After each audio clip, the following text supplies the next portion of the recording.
Shalom saudara-saudaraku yang kekasih dalam Tuhan Yesus Kristus. Selamat pagi, bertemu lagi dengan saya Pendeta Rizwan Rusli di dalam renungan pagi yang berjudul Jangan Tinggalkan Tanah Perjanjian, Don't Miss the Promised Land.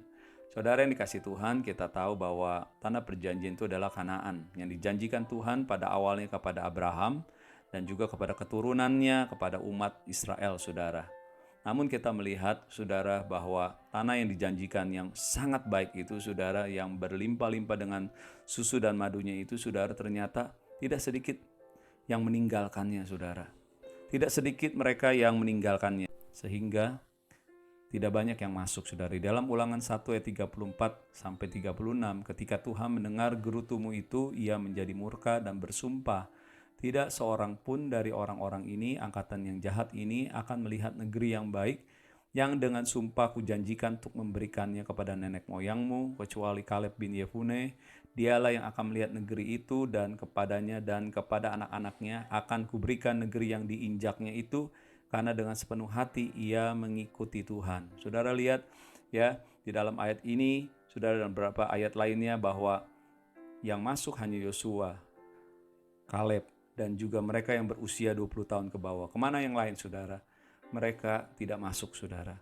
Mereka mati di perjalanan. Kenapa? Karena mereka menolak untuk masuk tanah perjanjian, saudara. Kalau kita menolak masuk tanah perjanjian, kita akan mati. Kita akan mengalami banyak kerugian, saudara. Oleh sebab itu, saudara, mereka yang setelah mendengar berita yang menakutkan dari 10 pengintai, mereka menjadi ketakutan. Karena ketakutan mereka, saudara, menyebabkan apa, saudara? Menyebabkan sebuah ketidaktaatan. Dan ketidaktaatan itu membuat apa, saudara? Allah murka untuk melarang mereka masuk ke dalam tanah perjanjian. Oleh sebab itu, saudara, untuk kita masuk ke tanah perjanjian, mari kita perhatikan hal-hal ini, saudara. Yang pertama, saudara, sebaik apapun itu Mesir, kita harus tinggalkan Mesir. Apa itu Mesir? Mesir berbicara tentang kehidupan yang lama. Mesir bicara tentang dosa. Mesir bicara tentang dunia, saudara.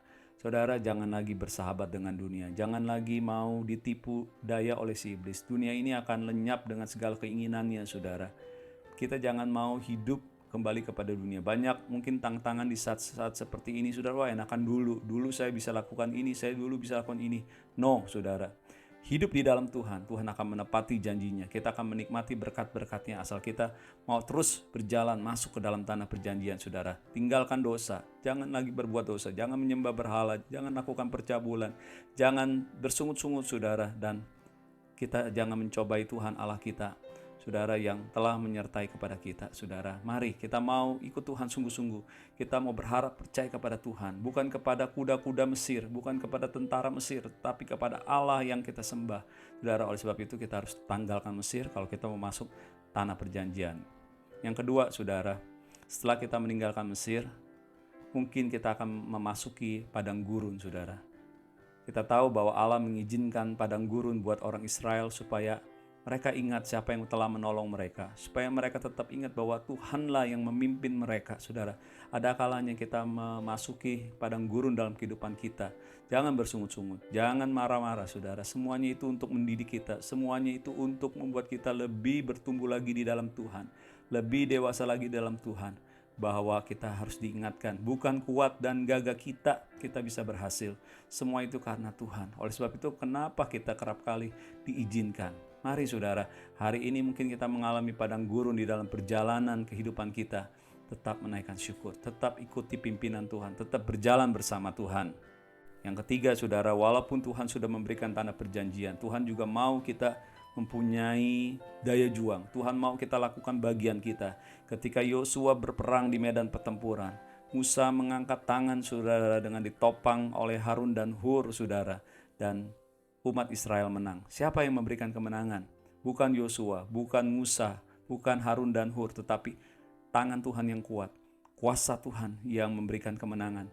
Setiap kita harus lakukan bagian kita, saudara. Kita harus punya daya juang yang luar biasa, merebut kemenangan yang Tuhan sudah berikan, menghancurkan kuasa-kuasa musuh. Kita percaya dalam lindungan yang maha tinggi, saudara. Kita berlindung, yaitu Allah kita, tempat perlindungan kita, kubu pertahanan kita, Allah yang kita percayai, saudara. Dan di akhir, saudara, ketika Yosua dan Kaleb memasuki tanah perjanjian, Di dalam firman Tuhan katakan bahwa setiap tempat yang telah mereka injak, Tuhan berikan kepada mereka menjadi milik pusaka mereka. Dan saudara, apa yang saudara sudah lakukan hari-hari ini? Jerih lelah yang saudara lakukan di dalam perjalanan kehidupan. Kelak satu saat, jerih lelahmu, engkau akan menerima sebuah reward. Engkau akan menerima apa yang telah engkau lakukan buat Tuhan. Engkau akan menerima mahkota yang telah tersedia bagimu.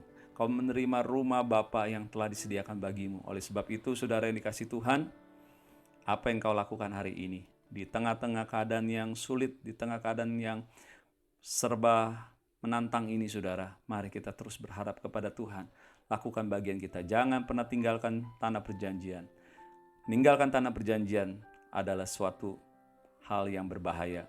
Suatu kesia-siaan, suatu kematian, suatu kerugian besar, saudara. Tapi kalau kita terus berjalan bersama Tuhan, kau akan menerima mahkotamu yang telah tersedia bagi orang-orang yang setia, bagi orang-orang yang berharap percaya kepada Tuhan. Tetap semangat di dalam Tuhan Yesus Kristus.